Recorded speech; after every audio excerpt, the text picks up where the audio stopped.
Good morning, everyone, and welcome to the Stay Strong, Live Long Exercise and Falls Prevention webinar.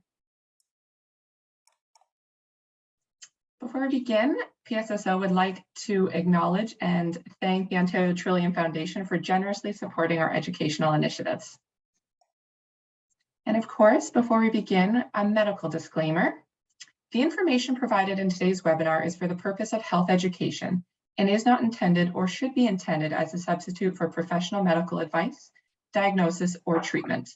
Consult or review information with your physician or qualified healthcare professional regarding your medical condition and treatment and before undertaking a new healthcare regime.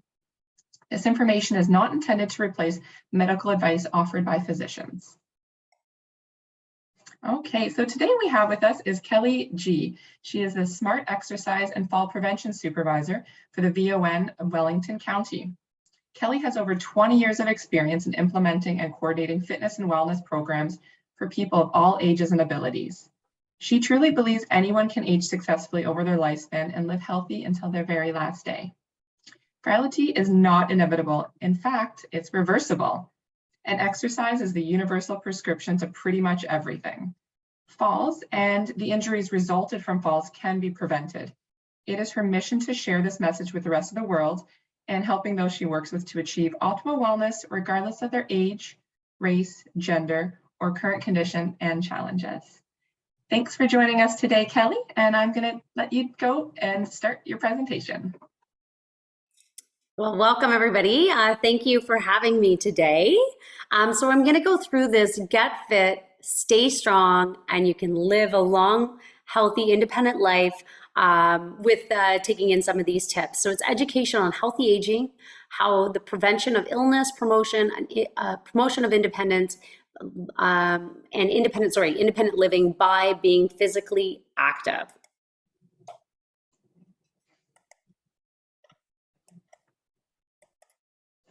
So first of all, what I'm going to talk to you about is the legend of the fall, right? So the thing is that most people are afraid of falling, and this ends up giving them a lot of limiting beliefs. So what is a fall? A fall is clinically defined as an event in which results in a person coming to rest or inadvertently on the ground or floor or lower level with or without injury, right? And it's funny because a lot of times I'll ask people if they fell, and if they got right back up, they're like, no, I didn't fall. I didn't fall, I tripped, I slipped. But if you actually landed on the lower level, it is considered a fall. And so honestly, as I said, if you popped right back up, a fall is no big deal. Look at children. They fall all the time and they get back up. So what I want to teach you about today is the fact that if we can make our bones and our muscles strong, even if we do fall, you know what? We can get back up. No big deal, right? But again, I'm also going to give you all those tips and tricks on what you can do in order to mitigate those risks so you just don't fall. What are some of our concerns about falls? Well, they lead to undesirable consequences, right? Hospitalization. So if you fall and you break a bone, you can end up in the hospital. Depending on the severity of your injuries, you can end up with a decreased quality of life. You know, you could have a hip fracture. And again, 40% of hip fracture patients in older adults end up in long-term care admissions. So you can lose that independence if you do fall and you injure yourself to that degree. Falls are actually the leading cause of death and injury for individuals over the age of 70.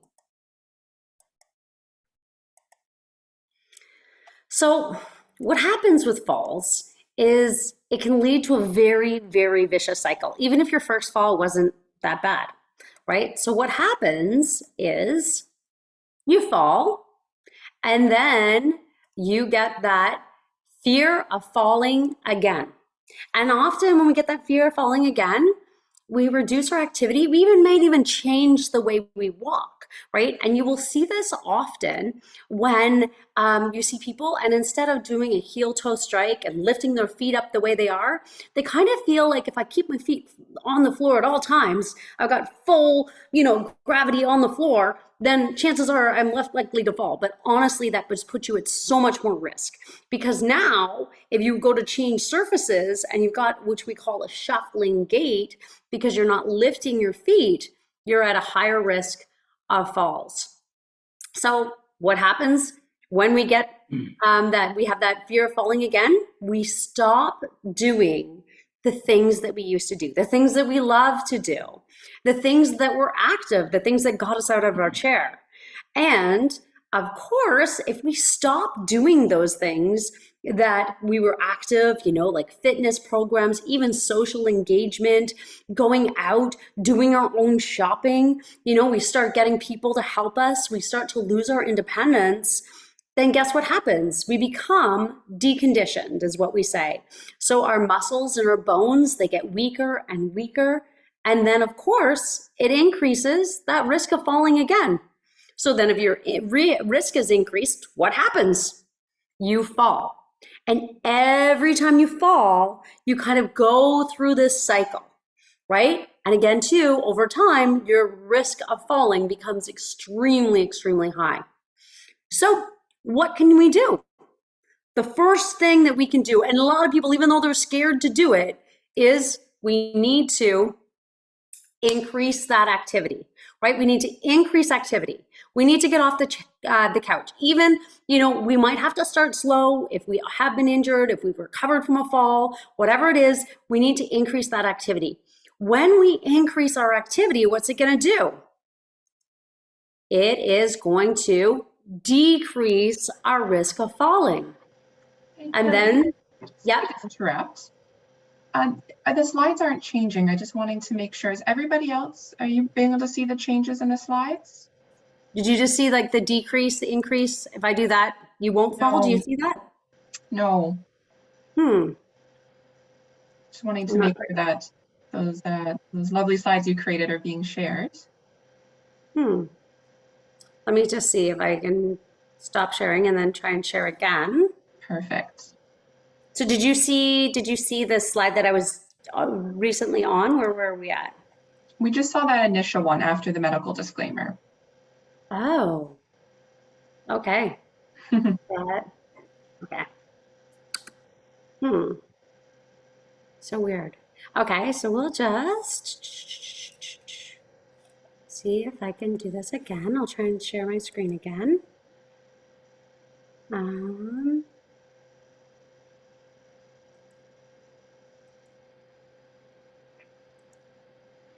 you guys see my screen now? Yep, I see the. Yep. Okay, and if I go from here and I go slideshow and from current slide, do you guys see this now? There we go. Okay. We're seeing that? Now you can see this?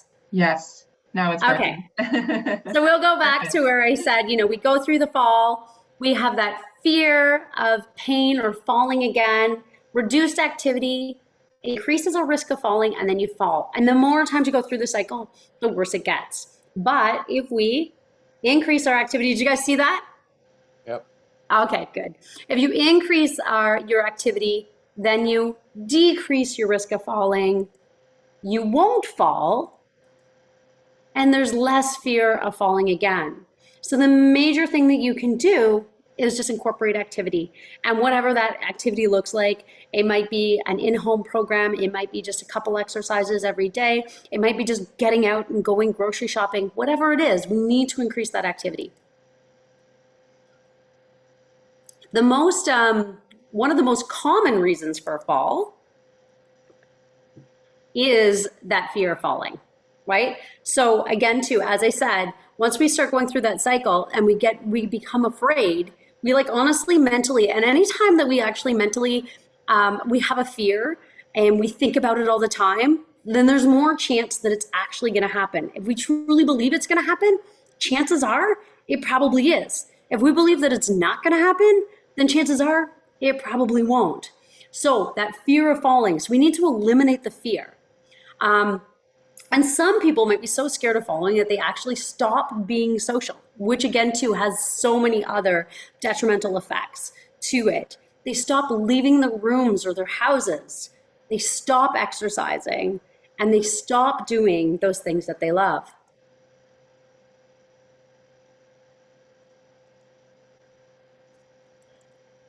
This is not going through. So why else do we fall? Again, there's some things that we can't control, right? Again, too, like many of you guys in this seminar, like contracting a disease like Parkinson's. And again, too, that's going to have physiological changes over time that we might not have a lot of control over, which could include muscle weakness. Again, we might have some problems with blood pressure.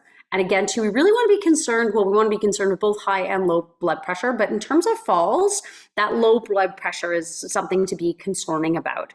Whenever our blood pressure drops down, it makes us dizzy, unsteady. We can even pass out if our blood pressure is really low. Often people will notice, and this is just a good thing to take away, is that if you get up too quickly after you've been seated for a long period of time, and I don't know if any of you guys have ever done this, but you all of a sudden feel lightheaded and a little bit dizzy. If that ever happens, just have a seat back down, wiggle your toes, wiggle your fingers, do some shoulder shrugs, do some arm circles, tap your feet. What's happening is that all the blood is rushing down to those extremities. And again, too, it's going to make you dizzy and drop your blood pressure. It's called postural hypotension. So if you ever find that that's happening, just make sure that you are just, again, too, creating some blood circulation, and then stand back up. And make sure before you take your first step that your head feels good. Balance and gait problems. So again, too, as we know with Parkinson's, this is a huge issue with those tremors and losing those gait patterns. So again, just learning how to compensate with those is really important. Poor nutrition. So again, dehydration. If you are dehydrated, it's one of the worst things you could be. If you're dehydrated, it will extremely affect your balance. So it's really important that you're getting enough water every day. Environmental factors. Now, when we think about environmental factors, this is like the environment in which we choose to live. Now, there's some factors we can't control, like the weather, and that could make, the outside environment really dangerous when we've got snow or ice. We just need to be really cautious in those environments. And maybe those are reasons we're okay that you maybe don't leave the house that day. But for the most part, we do want you to get out. But again, it's those environmental factors within our home. And actually, most falls happen right in the home because that's the environment in which we're really comfortable. And we kind of just don't think about everything that we're doing because it's just so common and we're kind of on autopilot when we do it. But some of those things that we can get rid of are like those throw rats. We don't want any throw rats. Throw mats. That, again, too, if we have a mat that isn't anchored to the floor or stuck to the floor, again, you can step on that, slip. Any clutter that's in the house, placing anything on stairs, rushing to do things, right? Like if the phone rings, try to rush to get to it. If it's really important, they're going to call back. So again, too, just making sure that the environment in which you live in is clutter-free and hazard-free. And if you do need some of those assistive devices, that you're looking into how to get those. Slow reflexes. So one thing about exercise is that exercise can help to maintain or improve your reflexes. But if your reflexes are slow, then if you ever have a slip or a trip, you're not going to be able to have those reflexes to regain your balance and use that power and strength to recover from that episode of being imbalanced. Foot problems. So many people get either you can get diabetic sores, people can have peripheral neuropathy, which is the loss of sensation in the feet. And some people, they get this, they don't know what it is, but it's a good thing to look, ask your doctor about. And there are some different devices that they can give you to help create circulation and feeling back in those feet. Sensory problems, not being able to see or hear. Medications, again, there's a ton of complications with those as well. And again, too, confusion if we're just making poor choices.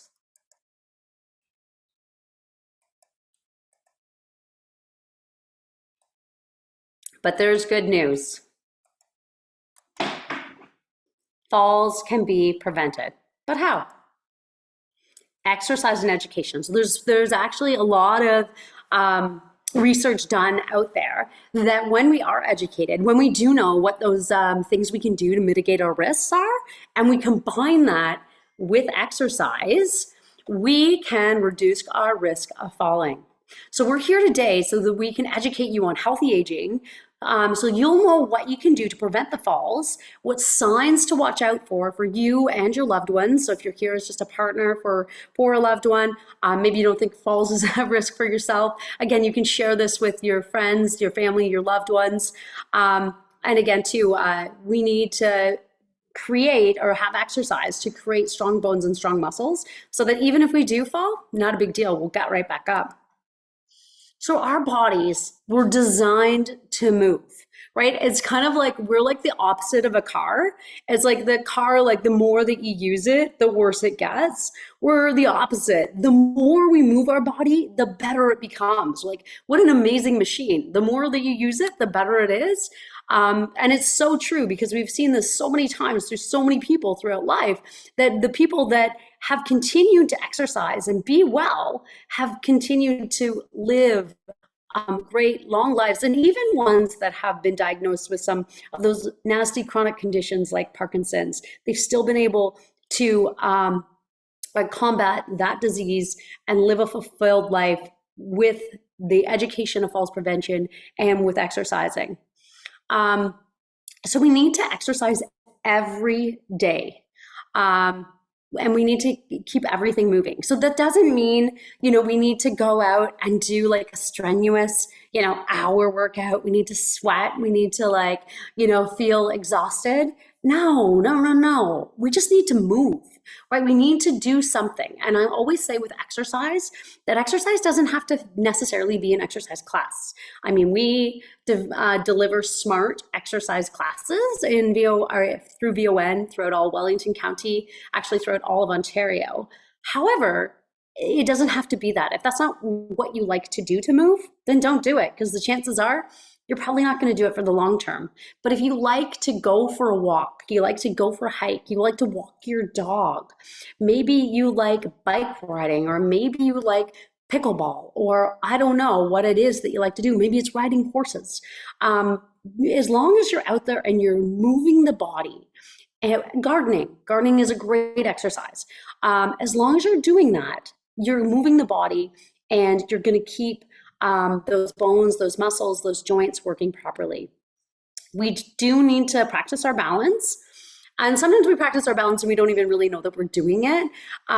Anytime we're reducing our base of support, if we stand on one leg, if we, go from a wide stance to a narrow stance, but we should be practicing our balance every single day.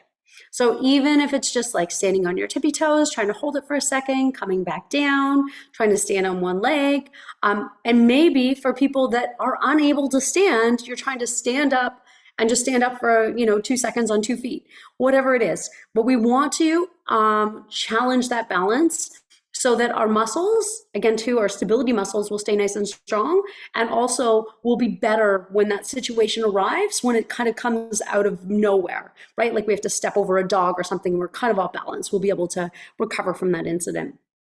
Cardio. We should be doing some sort of cardio every day. And cardio doesn't mean I want you guys to go out and do a mile jog. Cardio means I need you to get up and walk, whether that's just walking around your house, whether that's walking to the mailbox, whether it is, gardening, or what it is. You need to actually be moving.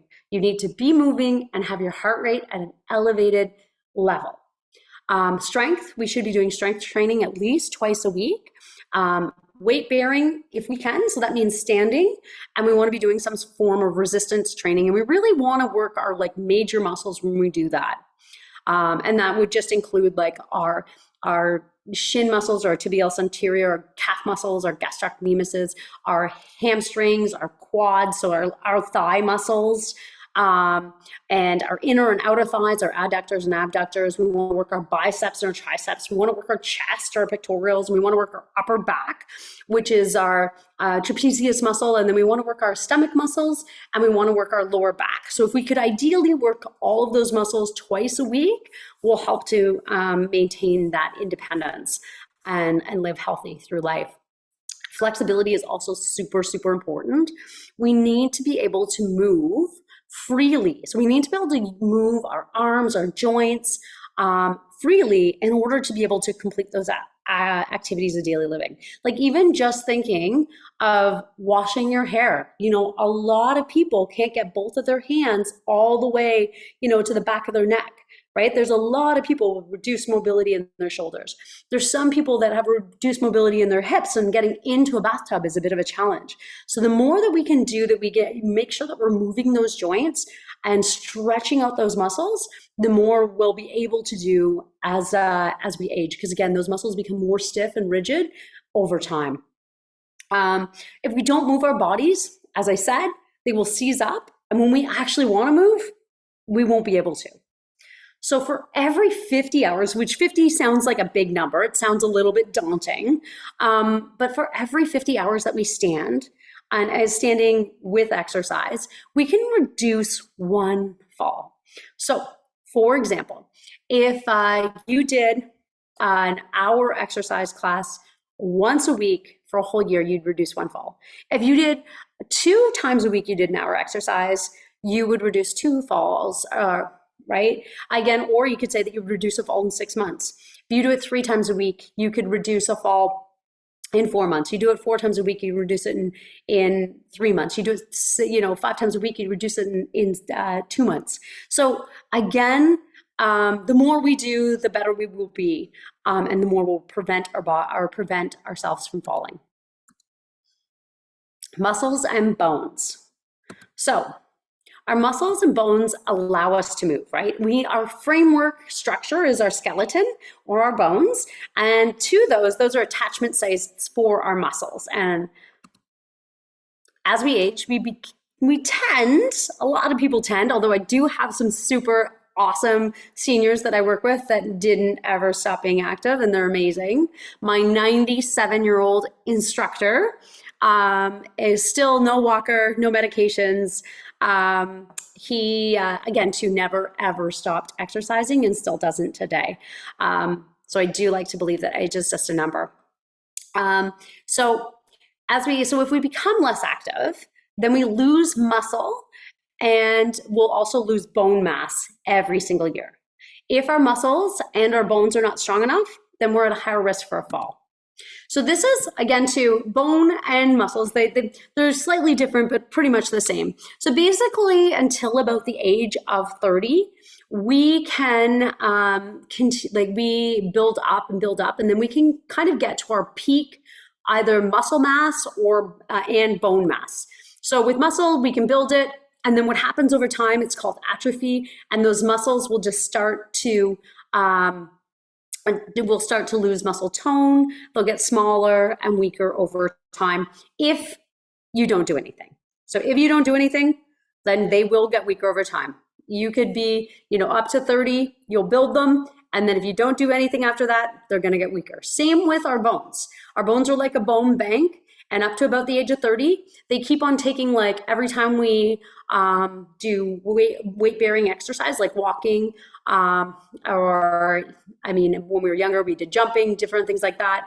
When we do resistance training, when we do that up to the age of 30, we build this bank of bones. Then once we get to 30, we can no longer make deposits into that bone bank. So we can no longer, our muscles, we can actually still continue to make bone or muscle. We can build more muscle as we get older. However, our bones themselves, once we get to 30, that's as thick and dense as those bones are ever going to be. And if we don't continue to do resistance training and have vitamin D and calcium in our diets, over time, those bones will just get weaker and weaker and weaker, and it could lead to osteopenia or osteoporosis, which is the weakening of those bones, or porous bones, so they're going to have like big holes in them, and it makes them more susceptible to fractures or breaking, right? But the good news is that if we continue to do strength training and maintain healthy diets over our lifespan, so if we didn't do anything, this is where we'd be, right? When we got to into our 80s or 90s, we'd be weak with frail bones, low muscle tone. But if we continue to do resistance training, weight-bearing activity, then we can be here with just a minimal decline. There's some physiological things we can't change over time, but again, too, the change will be so minimal if you continue to do that every day from the age of 30. And the greatest thing is that maybe, you're like, well, I'm not 30 now. What am I going to do? We can start at any time, and we can start to build those muscles and those bones back up, or at least maintain them to the point that they are at right now. So how do we stop this loss? Obviously, exercise. Exercise has endless benefits. So it's going to improve your stamina, enhances oxygen carrying capacity. So the best thing is that once you start exercising, like the first couple times you're exercising, you might be like, it's hard. It's hard to start. It hurts kind of when you start it. You're not really enjoying it. But as you get into it and you start doing it, all of a sudden it becomes easier. And when anything's easier, it's usually more fun, right? It regulates that blood pressure. It will strengthen those muscles and those bones. It improves your balance. So if you are in a situation where your balance is compromised, you'll be able to recover quicker. It enhances your flexibility, so it allows your body to move better so that you can do those activities of daily living. It improves mental and emotional health. It can improve sleeping habits so you can sleep better, which is actually a huge key in terms of optimal wellness. It can reduce your dependency on medications, improve circulation, and it boosts brain power. So exercising can actually make you smarter. So again, as I was saying earlier, that some people are concerned. They're like, you know what, I'm not 30. I didn't start then. Maybe you're 70, maybe you're 80, maybe you're 90. I don't know. But research shows that strength training, regardless of your age, can have similar gains to like people in their 20s and 30s. So there was this research done where they took a group of 20 and 30-year-olds and they took a group of 70 and 80-year-olds, and they gave them both a strength training regime. And what they did is they measured their baseline, and at the end they measured their gains in strength. And the unique thing was that the 70 and 80-year-olds had the exact same amounts of gains in strength as did the 20 and 30-year-olds. So it goes to tell you that there's no time that it's never too late to start exercising. The Canadian guideline recommends that you do strength training a minimum of 2 times a week, which I've kind of said a couple times already. To maintain our bones, we have to continue with our strength and strength our muscles and bones to specific things in our diet. So, if we want to strengthen our muscles and our bones, we do need things in our diet. So I already mentioned that we need calcium and vitamin D for those bones. And again, too, you can get calcium in dairy, nuts, green vegetables, figs. Canadians are actually recommended to take a vitamin D supplement from October through April. We do really try and encourage that you get natural sources of all your vitamins. So I would really encourage you to get all your natural calcium or your calcium through natural sources. However, vitamin D is one of those ones that is pretty hard to obtain other than from the sun. So that one is recommended. But again, too, as I said, before you start anything or take any vitamin, you should really talk to your doctor about that before you'd start. In order to build our muscles, we need protein. So you need protein in your diet in order to build those muscles. And again, too, there's protein in different things. I mean, obviously meat is our number one source of protein, best source of protein that you could probably get, but some people are vegetarians. So again, there's dairy, eggs, if they still continue to eat those as a vegetarian, nuts, beans, legumes. So there are other sources in which you can get that protein, but protein is super important.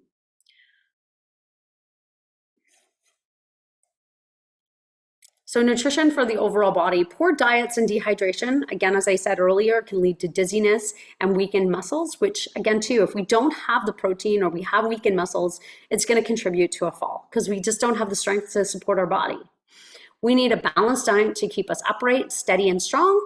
Some important things we need in our diet, lots of water, right? Again, to you, if you are exercising or doing some sort of physical activity, really important that you stay hydrated. So we should be having at least 8 glasses of water a day, which really is like, if you look at a water bottle, like a plastic water bottle, it's 500 milliliters. So really, we only need 4 of those a day. So again, too, but if you are exercising, it's good to have a little bit of water before or drink water throughout the exercise, and then replenish at the end as well. But again, too, try and ensure that you're having those 8 glasses of water per day. Lots of fruit and vegetables. So if you're eating lots of fruits and vegetables, you maybe would be able to, have a little bit less water because they do have a lot of fluid in them.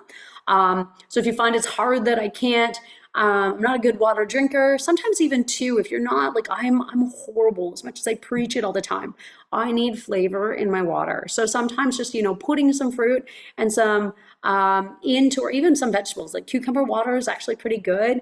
Just putting some berries in your water just to kind of give it a little bit of a flavor is a really good alternative if you want to make it.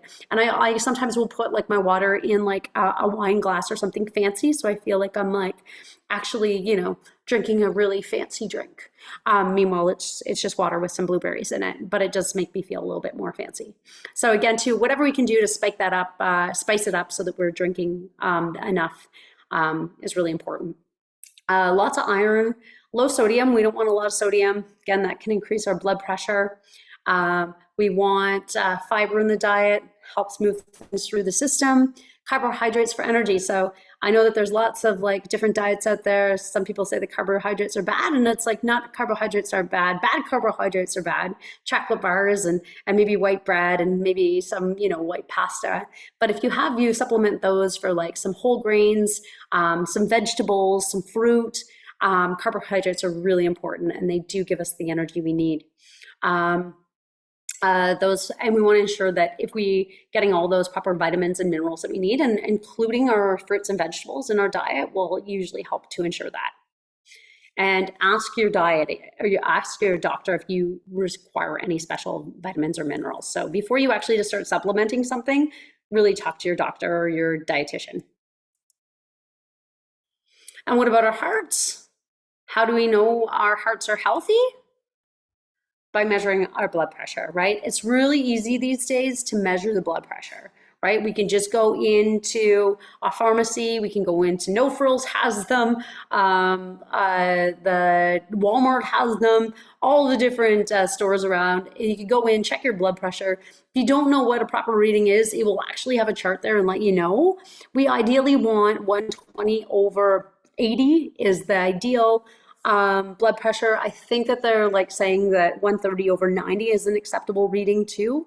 But if you are getting readings higher than that, then I really would be making an appointment with your doctor and discussing that with them. The thing about blood pressure, I feel like you can often feel if your blood pressure is low because you'll be dizzy, get a headache, nauseous maybe. But when it's high, it's called the silent killer, because we often don't even know that we have high blood pressure until we check it. So it's really important that you're making those regular appointments to your doctor, or you're just checking your blood pressure in general. Yeah. So, and again too, so if our blood pressure is low, we are at an increased risk for a fall, because we're going to be dizziness, we may faint, lightheadedness, fatigue, and dizziness when you're standing. So if you are feeling some of these things, might be a reason to go get that blood pressure checked out. And how do we control that blood pressure? Through our diets and exercise, right? Cutting back on sodium, fats, alcohol if you're a drinker, losing weight. So again, to increase weight around, especially around the abdomen, will increase our blood pressure.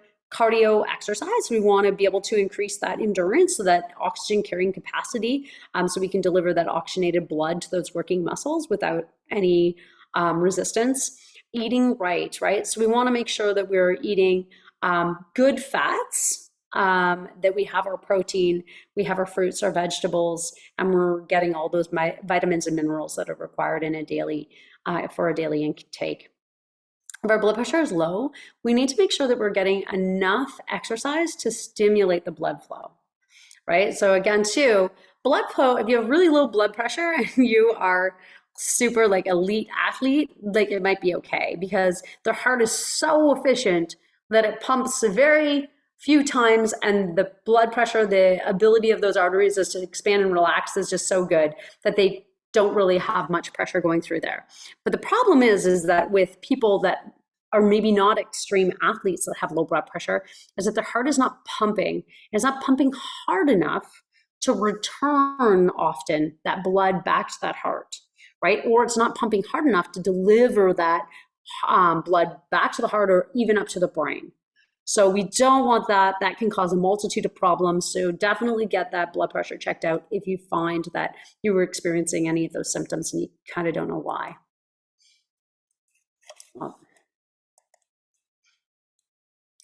And drinking enough water, as I said before, just make sure that you are staying hydrated.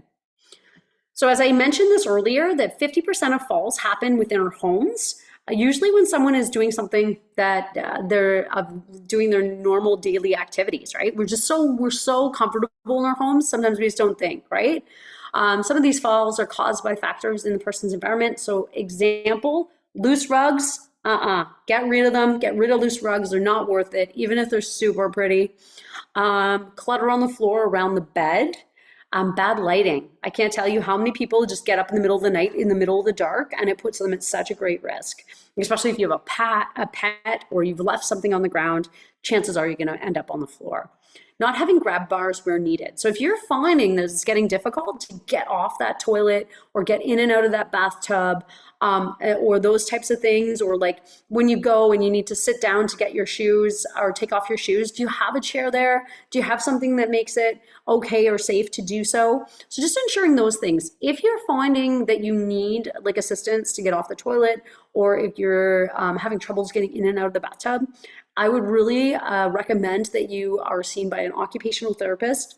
All family health teams have an occupational therapist now, so just see your family doctor and request a visit. And they'll come right to your home. They'll kind of assess where you live and just make sure that everything's safe.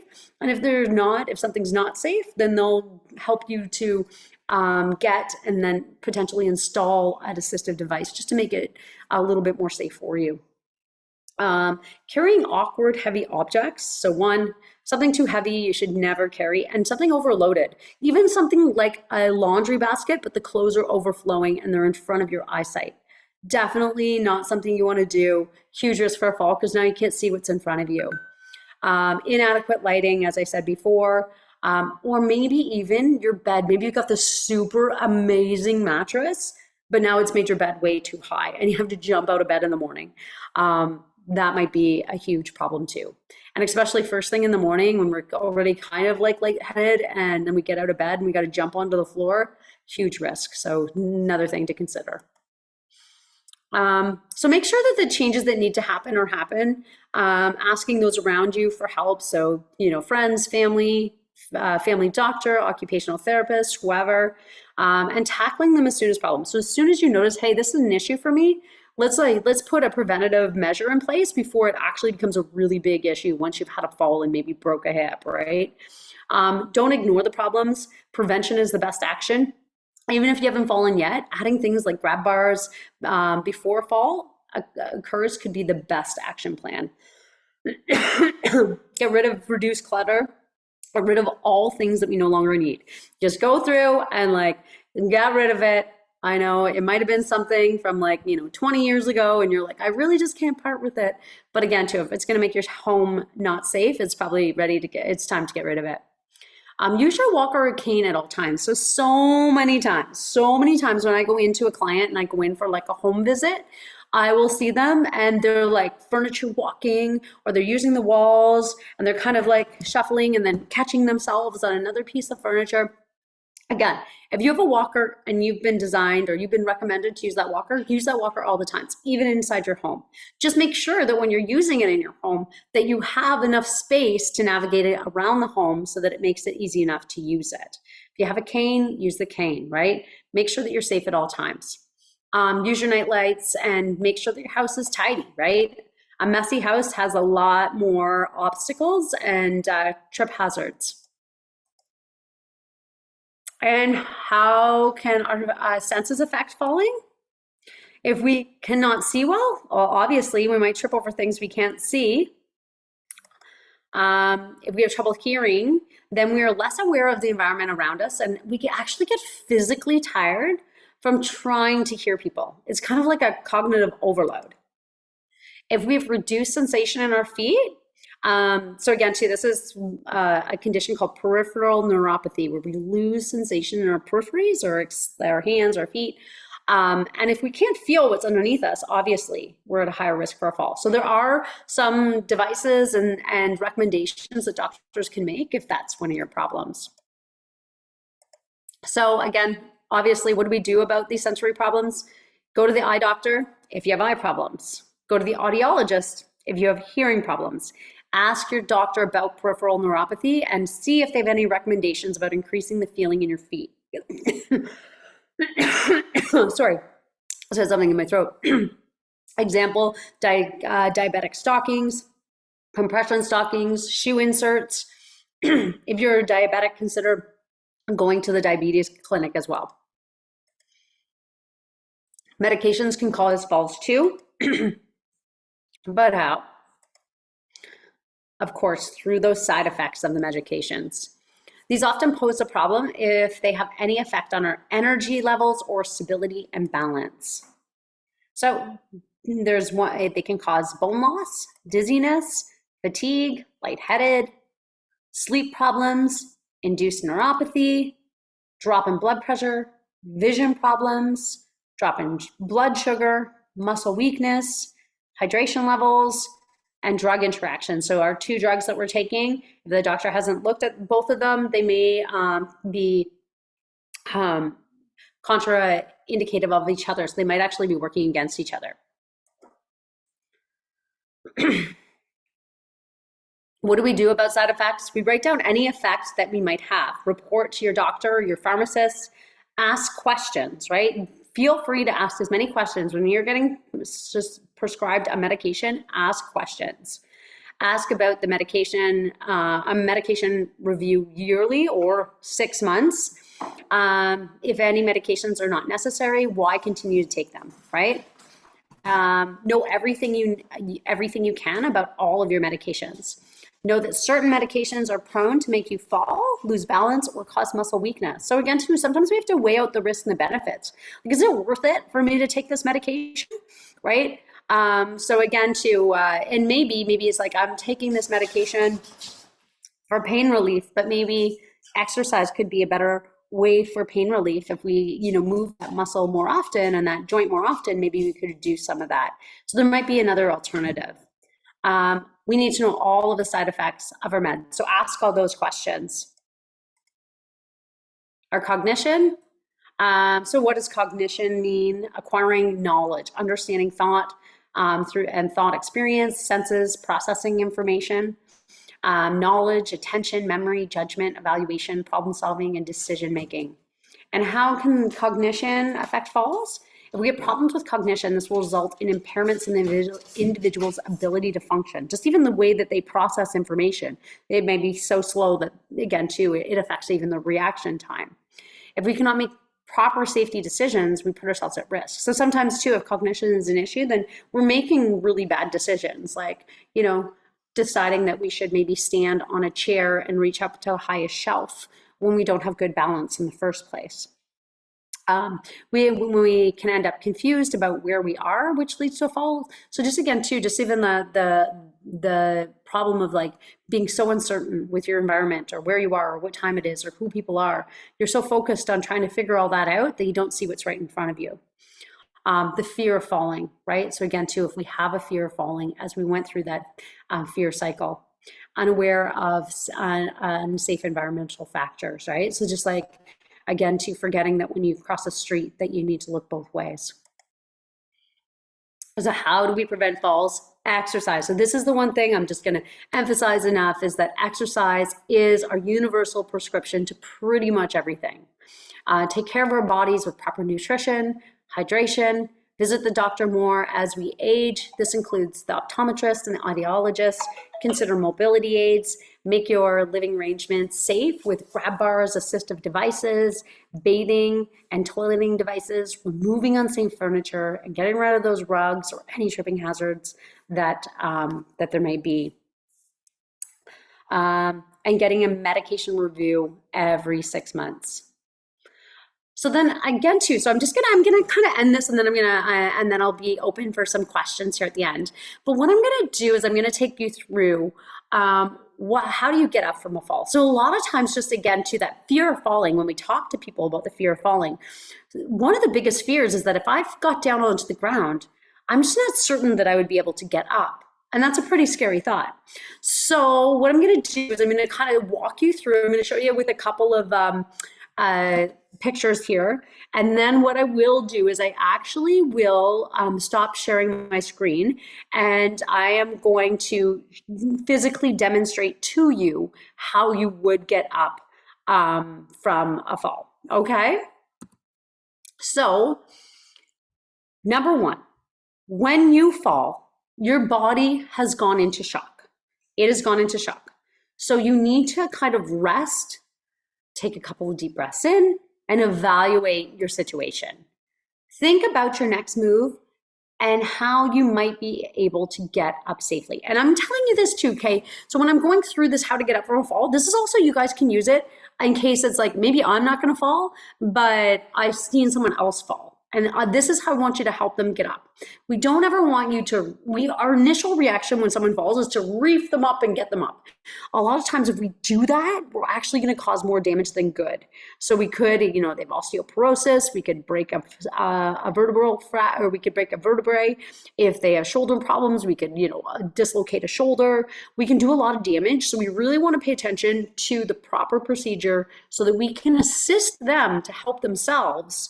And if they can't, then this is when it would be, a 911 call, or if you're in a facility that you would call whoever you could get for help within that facility. So if you are, are you hurt? This is your next question. Are you hurt? Are you able to get up? No? Okay. So if you're not, then we're gonna have a different plan than if you are.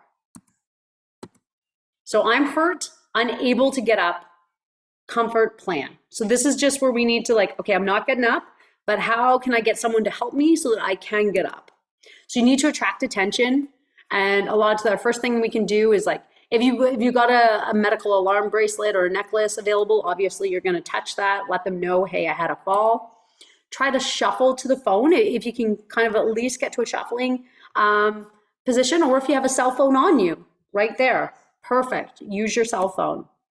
If you're somewhere, bang on a wall or the floor. If you have a stick or wave something at the window, try and attract some sort of attention.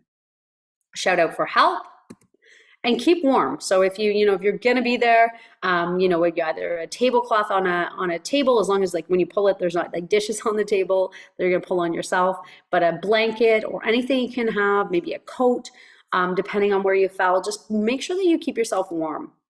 And keeping moving. So just kind of keep your fingers moving, keep your toes moving, move your arms as much as you can. Again, too, that's going to increase your circulation and relieve pressure areas. And yeah, again, to move those hands and feet to create that circulation.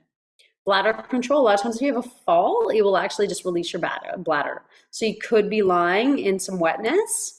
So you want to try and get away from that as much as you can, right? You don't want to lie right in it. So if there's any way that you can move to try and get away from it, then I would try and do that. And again, too, trying to find something to keep yourself warm. Now, if that's not the case, so if it's not an extreme fall and you can't get yourself up, right? You are able to get up. We want to make sure that when you go to get up, that you're going to be able to get up safely. So this is the plan that we usually put in place. So even if you aren't the person that fell, is that you want to follow this plan. So you want to tell someone that fell, or if it's you yourself that fell, this is what we're going to follow. So you want to roll onto your side and push yourself up into a seated position. Right? So if you can do that, and I'm going to show you how, if you can't, you have struggled with if you say you fell on your back and you struggle to getting onto your front, then I'll show you just a way in which you can do that. Then we want to turn onto your hands and your knees and crawl to the nearest suitable furniture, either a bed, a chair, a steady stool, and Preferably, we want something that's sturdy. So like if it was a chair and you can like push it against a wall or something that's sturdy so that when you go to hang on to it, you've got something that's really sturdy and able to hang on to, that's great. Then you're going to place your hands on the surface, and then you're going to place one foot flat on the floor, lean forward and push up forward onto the leg and into a standing position. And then you're going to twist kind of your body and sit and rest. And then you need to tell someone that you've fallen. So I'm going to go through, I'm going to stop this share. I'm going to actually stop blurring my background here.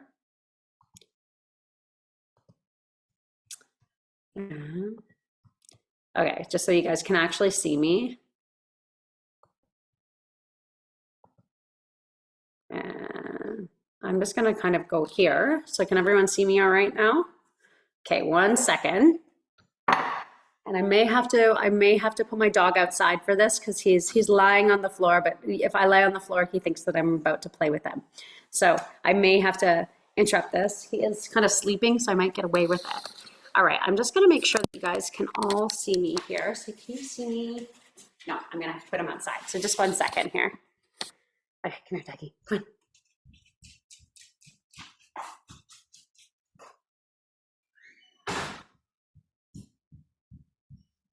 Okay, so I think that you guys can, okay, I'll just go back just a little bit there. I'm gonna put this, it's gonna be my chair. And let's just say I slipped and I fell and now I'm on the ground. I'm just gonna put this down just a bit. I slipped and I fell. So if you are able to, you could just come up into this position and roll over onto all fours. If you are mobile enough to be able to do that. Say you're here though, and you can't, I don't know if you guys can still see me? Okay. And if you're here and you're like, I can't get from here, I'm like, I can't actually lift myself up. Maybe you don't have the ab strength to be able to do that. So maybe what you need to do is, you're gonna put one hand out to the side that you're gonna roll to, you're gonna take that out to the side. You're gonna bring up your opposite knee, and then all you're gonna do is you're gonna cross your one hand across your chest. All you're gonna do is just drop your knee, and it will take you into this position. From this position, you can come in and slide up, and then it's an easier transition to get onto those knees. And then you're going to crawl over to your chair, and when you get to your chair, you're going to hang on to your chair. You're going to put 1 foot down on the ground. I wonder if you guys can see this. I'm going to move it here. You're going to put 1 foot on the ground. You're going to push up, and then again, two, just taking it here and just a little twist until you're back on that chair. If you find a lot of people have really, really bad knees and they say, I could never walk on my knees. If that's the case, you could always just kind of drag yourself. And then when you get to this position, it's just one little moment on the knees instead of walking on them. So you could just drag yourself, or you can do that. So that is how we would recommend that you get up from a fall, or that you encourage someone else to get up from a fall. So with that being said, do you guys have any questions for me? And I can stop I don't need to be in the gallery at the speaker view.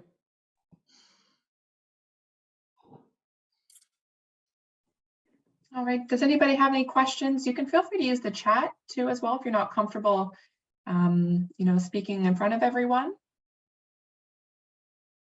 Okay. Will this be posted so that we can look at it again later? Absolutely. So everybody who has registered, on Friday, there will be a recording that is sent out, as well as some information that Kelly is going to be sending out along. So everything will be sent to you. But I didn't know what to expect, but at the start, after the first few slides, I had a feeling that for the last 6 months, you've been following me around, because that's exactly what I was going through. Then the rest of it, you started sounding like my wife, who happens to be a nurse, and that's what she's been carping about.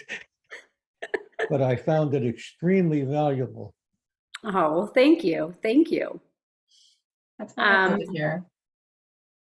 So one of the things too, sorry, and I'll just like, I'll look here because I don't have the up. One of the things too, again, as I said, we do SMART, and I don't think I talked a lot about that, but I am the SMART exercise and falls prevention supervisor for Wellington County. So, and there's SMART programs throughout all of Ontario, because as I understand, you guys are from all over. So there are live classes where you can actually go to a site. We do even have some Parkinson's specific classes that we run in different areas, depending. Again too, but all of our exercise classes are really geared to be inclusive, and we do take in consideration of the multiple chronic conditions that are out there, including Parkinson's. So when we are delivering a class, we just want to make sure that, you know, anybody could do the class, whether they do it from a seated position, they do it standing behind a chair, because again too, depending on your balance, and your balance might be different one day from the next, right? Depending on how those medications went that day, or different factors in your day that affect that. So again, hanging onto the back of the chair and hanging on to nothing at all, or maybe having your walker in front of you and your chair behind you.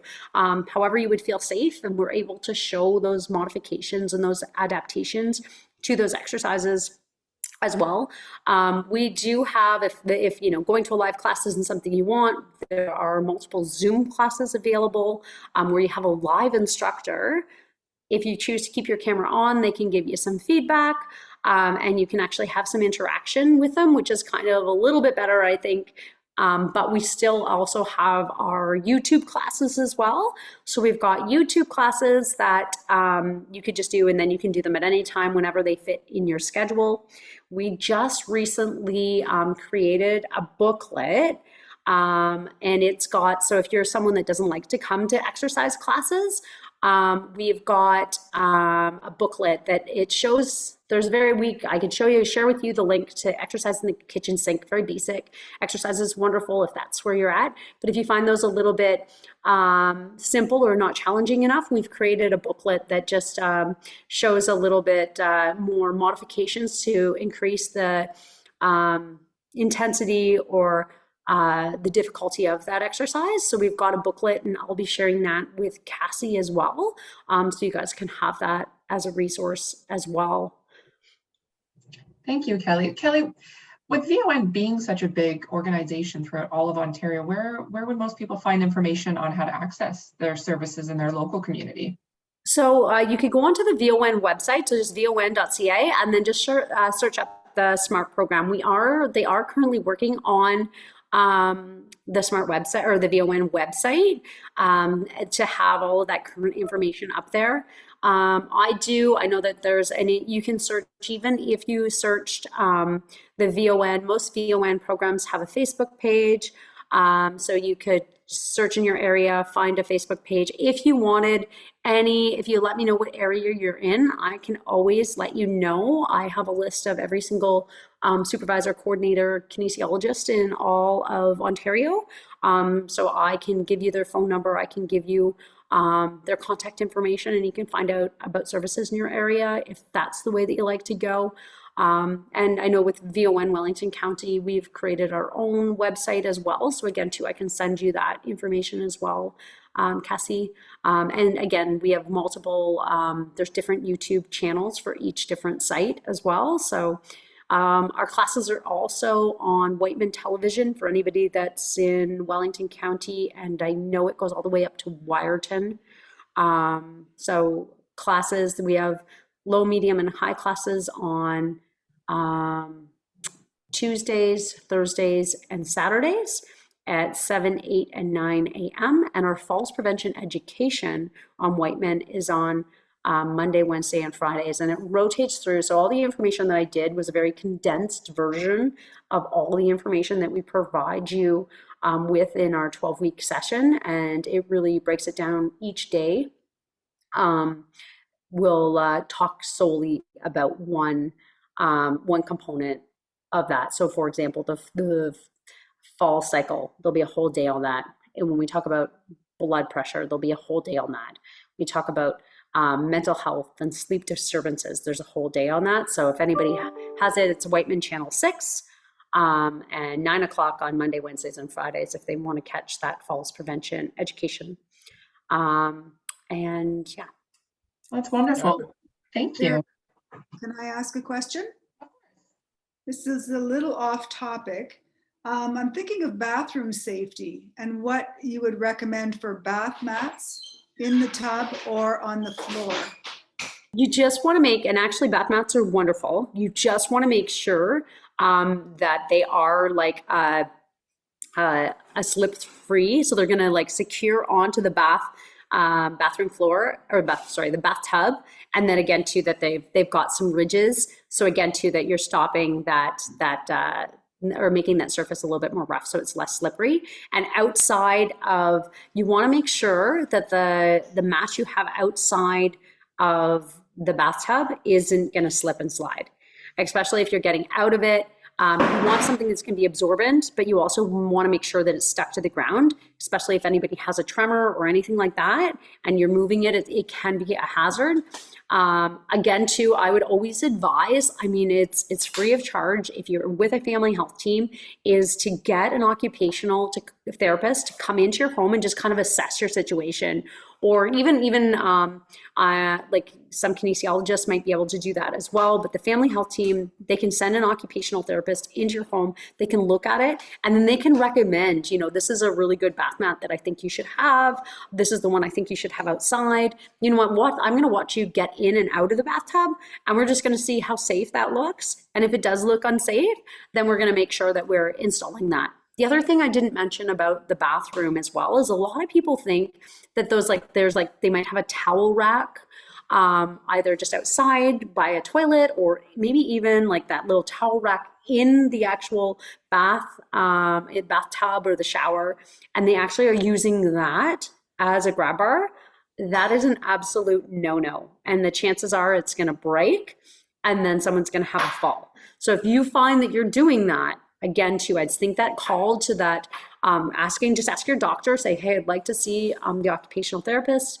Can they come to my home, set up a visit? And again, too, it's covered through your OHIP. And again, the actual assistive devices would, I think, have to be paid out of your own funds. But there are a lot of, if that's an issue, there's lots of grants and different funding that can be you can apply for. So Great, thank you. no problem. Just a comment on that. We had the same problem with the bath mat sliding in the shower, even with about 30 suction cups on the bottom of it. What we did was pull them out and buy the strips that you can paste down. They come pre-glued or pasting on it. And what a difference it's made, because you have a ridge in each case. And if you set them out right, the water goes by them into the drain quite nicely. It doesn't block anything. And it's made a real difference in how you feel in the shower, because the others would let go, and sometimes you had no warning when they'd let go. Wow, that's an amazing suggestion. Thank you for sharing Yeah. that. Thank you. That is a Not great very suggestion. expensive either. I think we spent $20 for one of the showers, and then we said, that's it. And we've done the rest as well. It's fantastic. Now, we're just about to finish up. Does anybody else have any questions? I got a quick question. Yeah, Tim? Regarding your brain and falling, I think there's a real connection between your brain and falling. Like you mentioned, if you think you're going to hit it, or you think you're going to do something, you end up doing it. For instance, I got a cottage, and I'm up at the cottage, and the first thing I want to do when I get out of the car is cut the grass. And my lawnmower pulls itself. It's got a gear. I don't have to push it. And I can't keep up to it. Same with snow blowing. I can't keep my feet going, and it's in my head too, I think. I mean, is there a lot of strategies to be made to improve the brain feet connection, or how can we prevent falls in that way? Again, too, I think that that mental, when we exercise, like in terms of cognition, and again, processing, when we exercise, we can really improve that. So when we're doing things, and this is sometimes challenging, but like if we're working our opposite arm and our opposite leg, we can actually fire some new neuron connections, and we can create a little bit, like start to make those connections, so it makes it a little bit happen, fire off a little bit more, so those connections happen more quickly. In terms of like again too, and I have a big focus on this too in terms of mind over matter, is that again, I mean, we need to know our limitations, but sometimes we just can't already prep ourselves for the negative. So I think it's like we need to think positive and really, like, if, for example, you're saying, I rode a dirt bike, my son's dirt bike, for the first time, and the whole time I was riding the dirt bike, there was by a pond, and I'd see the pond, and I was like, don't go in the pond, don't go in the pond, you're gonna go in the pond, don't go in the pond. And what did I do? I went in the pond, right? So if we're going into situations where we're like, don't fall, don't fall, don't fall, you're gonna fall, you're gonna fall, you're gonna fall, you're gonna fall. If we go in with that mindset, there's a good chance that we are. But if we go, you know what, I'm going to go in with like a really good game plan and I'm going to do this successfully. Is there a way that I could like slow down the motor of the lawnmower so that I could walk that? Maybe if I incorporate a music with a beat, when I'm actually cutting the lawn. So again, too, it's good to always cover your ears when you're using loud things, but why don't you put in like those headphones that have music with a beat, and the music with the beat, you're going to actually hear the beat and walk to the beat, right? Something like that for someone with Parkinson's might be a really good alternative.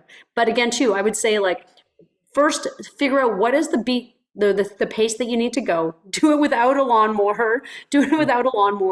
Get your confidence up doing that. And then once you've done something like that and you go into another situation, now your mindset is already like, hey, I got this. I can do this. I'm 100% going to do this with confidence. And if I can do that, then I'm prepping myself for the better, not for the worst. We go in for the worst 90% of the times, we're going to end up with the worst, right? So it's really just trying to think, hi, I can do this. Just like the bath mats. You got those bath mats, you're like, hey, this is like super safe now. I'm not even scared to go in the bathtub and I'm not gonna have a fall because this works out amazing, right? So again, too, let's be safe. Think of an action plan before we do things and then just set ourselves up for success.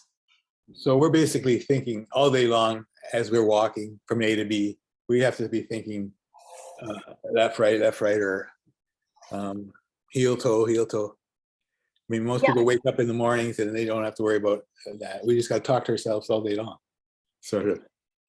Again, I mean, if that's where you're at, you might need to do that. You might, but again, too, just I think that just having that positive mindset, and maybe, you know, again, too, I know that music is really helpful in terms of that, and then maybe that would make it a little bit more natural, right? Like it's just like instead of thinking heel toe, it's like walking to the beat or doing things like that, right? That it might be, and then once you start practicing things enough, even though I know that Parkinson's is a progressive disease, but sometimes if we start to incorporate exercise, we start to do some things, we gain some confidence, we can make improvements, right? And maybe we just find, and every person's going to be different. Can I make one more crazy observation I have? If I'm in my living room, say, I'm walking into it and I don't want to fall, but I'm walking past a couch and a chair and I'm thinking, okay, if I am going to fall, let's fall into the couch. It's nice and comfy. I guess maybe it's the same thing you've been talking about. But so I end up diving for the couch, preventing a fall on the floor, but soft cushion. I didn't need to do that. But I was afraid of falling. I don't know. Well, I again, as I said, it's good to have a game plan for sure, right? Like a positive game plan.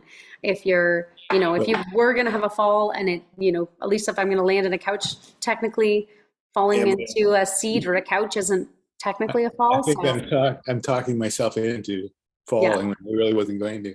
Yeah. It's just a mind game. You got to learn to walk all over again.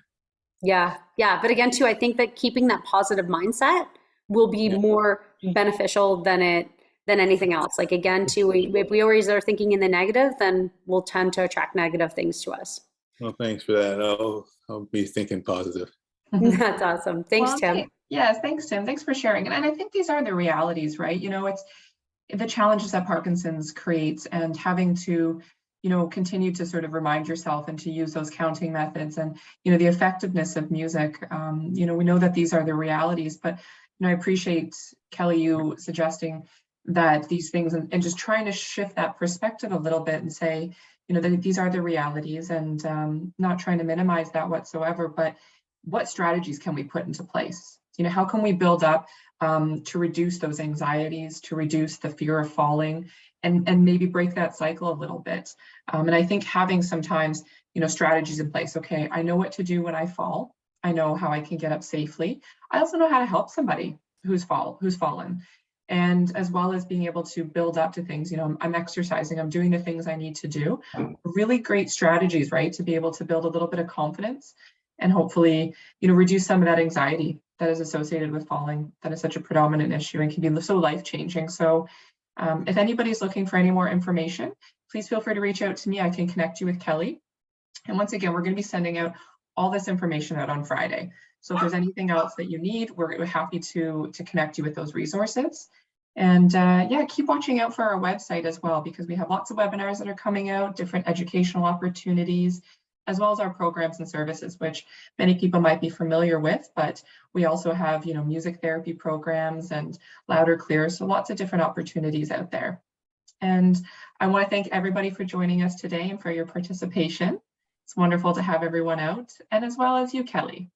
Well, thank you. Thank you for inviting me. For sharing your knowledge and your passion about exercise with us, and such useful strategies and tips and tricks that are just so practical for in the house. Awesome. Well, thank you guys. Thanks again for attending, and I hope you guys all have a wonderful Wednesday. Thank you. Thank you. Bye, guys. Goodbye. Bye.